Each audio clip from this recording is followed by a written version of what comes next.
All right, the final section of this chapter, we're in Roman numeral number 5, the central nervous system. We're going to discuss protection of the brain and spinal cord.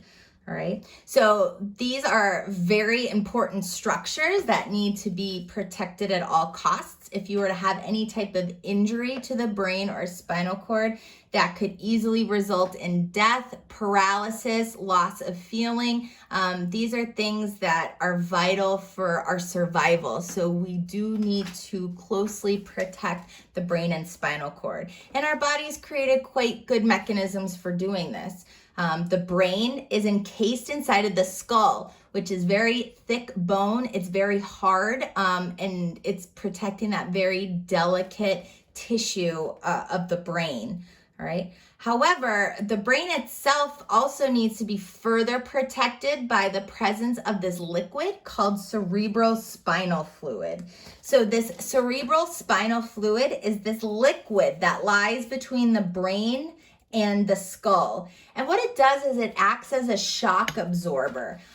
If you didn't have that liquid there, the brain could easily be knocked against the interior of the skull, and that's a really hard surface. And that could lead to anything from intracranial bleeding of the brain.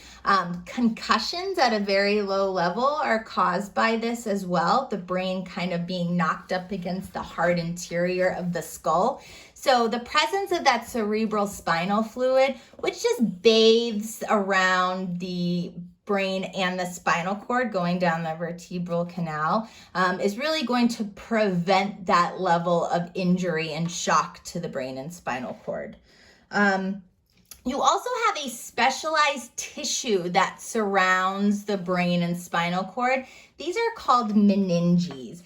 This is a connective tissue layer that is kind of adhering the brain to the interior of the skull, and it's also a level of protection that allows for the brain to be coated with the cerebral spinal fluid, and it prevents the entry of bacteria and other types of pathogens that you don't want to get into the area.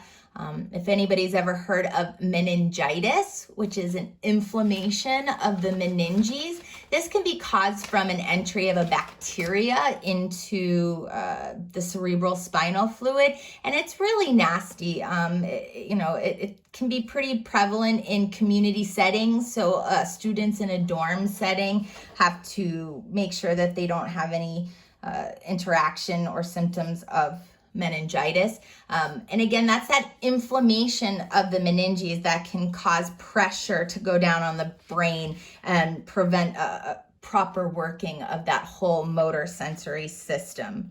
So your 3 layers of the meninges working from the outside in, okay? So if this is the brain right here, and then this is the skull, we have the outermost layer closest to the skull is called the dura mater.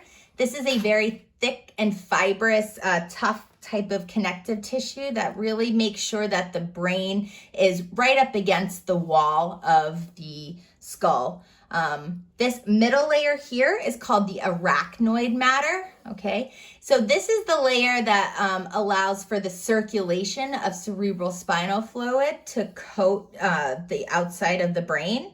And then the final closest meningeal layer that's almost one layer with the brain is called the pia mater. This is a very, very thin membrane which sits right on top of the brain. And then right under that is the brain itself. So working from your way outside in, dura mater, arachnoid mater, pia mater. So make sure that you understand the orientation of those layers for your exam, right? And that's the end of the information for chapter 11.